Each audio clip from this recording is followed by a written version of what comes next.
एक बार की बात है, एक युवक परमात्मा को ढूंढने के लिए निकला। पहाड़ की चोटी पर चढ़ा तो वहां देखा कि एक किनारे में एक बूढ़ा व्यक्ति अपनी छोटी सी कुटिया में बैठा है। वह युवक उसके पास गया और पूछा कि क्या आपको भगवान को खोजना नहीं है? क्यों बैठे हुए यहां अकेले? वह बूढ़ा व्यक्ति ने कहा कि जब तक मैं ढूंढता था कि परमात्मा कहां है, परमात्मा कहां है, वो तो मेरे पकड़ से ही बाहर था। और जैसे मैंने ढूंढना बंद कर दिया तो पता चला कि वो तो मेरे पास ही था। मैं ही पागलों की तरह इधर उधर भटक रहा था। जैसे ही मैंने अपने आप को शांत छोड़ दिया, वैसे ही वह प्रकट हो गया। जैसे ही हमने अपने अंदर के कोलाहल को शांत कर दिया और रास्ता दे दिया आने का प्रभु को, वैसे ही हमारे पास आ गए। अब का खोज बुद्ध को भी तो वैसे ही हुआ था। पूरी 13 साल भटकते रहे, इधर से उधर, इधर से उधर, अंततः कुछ नहीं मिला। जब अंत में थक हार गए और कह दिया कि जा, अब से कुछ नहीं करना है, उस पीपल के वृक्ष के नीचे बैठ गए। वैसे ही उस आनंद की वर्षा उस पे होने लगी। यानी कहने का अर्थ यह है कि जीवन के जो भाग दौड़ है उससे कुछ मिलना जुलना नहीं है।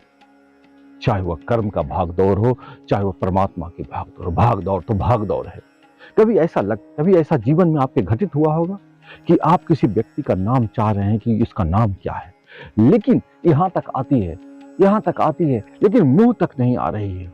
करे तो क्या, पूरी तरह से परेशान हो जाते। अरे उस व्यक्ति का नाम अभी तक नहीं है, यहाँ कंठ में है लेकिन निकल नहीं पा रहा है, दिमाग में है लेकिन जुबान तक नहीं आ रही है। बहुत परेशान होते हैं, तितर बितर हो जाते हैं और अचानक चलते हैं अपने बगीचे में, कुछ फूल पत्ती कुछ काम कर रहे हैं या कुछ गड्ढा खोद रहे हैं या कुछ और अचानक झट से याद आती है, अरे उसका नाम तो ये था। ऐसा क्यों होता है? क्यों आपके जीवन में होता है? इसका सीधा सा मतलब है, जब परेशानी और चिंता यानी पूरी तरह से अंदर में जो हलचल हो रही है, उसके कारण से वह शब्द, उसकी नाम आपकी जुबान तक नहीं आ, रुकावट है। उस इतनी लहरें चल रही है तनाव की कि वह आ ही नहीं पा रहा है। और जैसे ही किसी क्षण में आप लहरें शांत होती है, खट से आपके सामने आ जाता है। मौका दीजिए उसको आने का। आगे पूरी लहरें बनाए हुए हैं, पूरी कोलाहल की बाजार सजाए हुए। कहां से आ पाएगा प्रभु? कहां से वह शांति आ पाएगी? और शांति खोजने के लिए चले जाते हैं हिमालय की शांति वो आपकी शांति नहीं है। जंगल में चले जाते हैं, वो जंगल की शांति आपकी शांति नहीं है। आपको अपनी शांति चाहिए जो आपके अंदर है। उसे रास्ता दीजिए, उसे पाथ दीजिए, उसे पगडंडी दीजिए कि वह चलकर आपके सामने तक आए। लेकिन आप अपने रास्ते में इतने कांटे भर के रखे हुए हैं, इतनी परेशानी और चिंता उसको बोए हुए हैं कि वह आ ही नहीं पाती आप तक।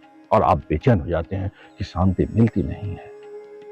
शांति नहीं मिलती है तो नींद भी गायब हो जाती है और उसके लिए टैबलेट रात में लेनी पड़ती है कि नहीं? आपके परिवार में कई लोग होते होंगे जिसको नींद ही नहीं आती होगी।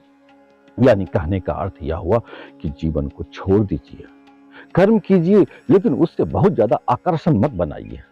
कर दीजिए, काम है, जीवन है, करना ही पड़ेगा, सबको करना है, लेकिन उसमें फंसिए मत। कमल के पत्ते की तरह रहिए, कीचड़ में भी हैं लेकिन उसको स्पर्श नहीं कर रहे हैं, अनछुए हैं और ताजगी है। फिर देखिए मजा जीवन का कितना सुकून मिलता है। एक कोशिश कीजिए, अच्छा लगेगा, फिर मुझे जरूर बताइएगा। धन्यवाद।